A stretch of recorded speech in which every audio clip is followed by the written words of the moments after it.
تو یہ رحمت اور رب کا تعلق سمجھ میں جب تک نہیں آئے گا نا، تب تک انسان پوچھتا رہے گا تم تو کہتے ہو الرحمن ہے، مجھے تو رحمت نظر نہیں آ رہی. اصل میں تم رب کو نہیں سمجھے نا، اس لیے تمہیں رحمت نظر نہیں آ رہی. اصل بات یہ ہے. دوسری بات یہ ہے کہ واقعی اس دنیا میں ناانصافی ہے، اس میں کوئی شک نہیں ہے. اچھے کام کرنے والے لوگ اچھی زندگیاں نہیں گزارتے ہمیشہ، اور یہ اسلام کا دعویٰ بھی نہیں ہے. اسلام قبول کر لو زندگی آسان ہو جائے گی، اسلام کی ہدایت پہ چل لو کوئی مشکل نہیں ہوگی تمہاری زندگی میں، صحت مند ہو جاؤ گے، فیملی میں کوئی ڈرامہ نہیں ہوگا، پیسے کا معاملہ حل ہو جائے گا، صحت کا معاملہ حل ہو جائے گا، سوسائٹی کا معاملہ حل ہو جائے گا، ہر طرف سے نعمتیں آئیں گی تمہاری طرف، بس اللہ کی بات مان لو. اچھا جی میں ماننے کو تیار ہوں. کیا مثالیں ہیں؟ ابراہیم علیہ السلام کو دیکھو. ارے ابراہیم علیہ السلام اللہ کی بات مانی، گھر سے نکالے گئے، پھر آگ میں پھینکے گئے، پھر بچے کو ذبح کرنے کا حکم کیا، پھر صحرا میں یہ اچھا بڑا زبردست ریلیجن ہے، اس کو آپ فالو کریں آپ کی ساری مشکلیں حل ہو جائیں گی. اچھا یعقوب علیہ السلام کی طرح ان کے ساتھ کیا ہوا تھا؟ اولاد چھین لی گئی، سالوں سال روتے رہے ہیں، وہ بھی اللہ کے نبی.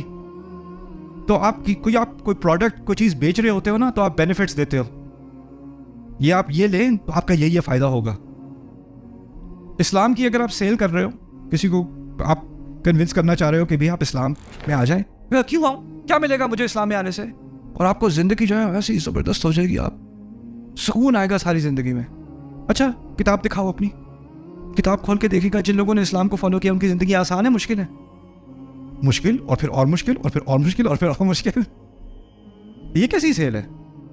اور صحابہ کے بارے میں سوچ لو، جس صحابی نے اسلام قبول کیا ہے اس کی زندگی اسلام سے قبول کرنے سے پہلے اس کی فیملی ہے، اس کی اچھی بڑی زندگی ہے، آرام سے زندگی گزر رہی، دوست ہیں، احباب ہیں، سوسائٹی ہے. جیسے ہی وہ مسلمان ہوتا ہے کیا ہوتا ہے؟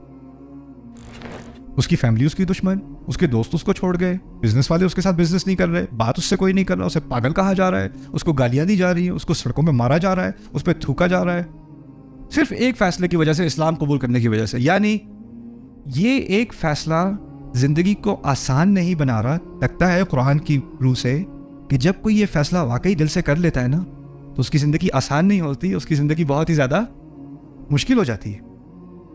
تو یہ نتیجہ ہلکے دل والے لوگوں کے لیے نہیں ہے. اگر واقعی یہ بات سمجھ میں آ گئی ہے الحمدللہ رب العالمین الرحمن الرحیم مالک یوم الدین، تو سوچ سمجھ کے یہ فیصلہ کرنا پڑے گا ایاک نعبد. اور کیونکہ یہ فیصلہ بہت مشکل ہے اور اس کے ساتھ بہت ساری مشکلات کا سامنا کرنا پڑتا ہے، تو پھر جو جہاں سے انسان کو سپورٹ ملتی تھی نا دنیا میں، زندگی میں، ہو سکتا ہے وہ سارے راستے بند ہو جائیں.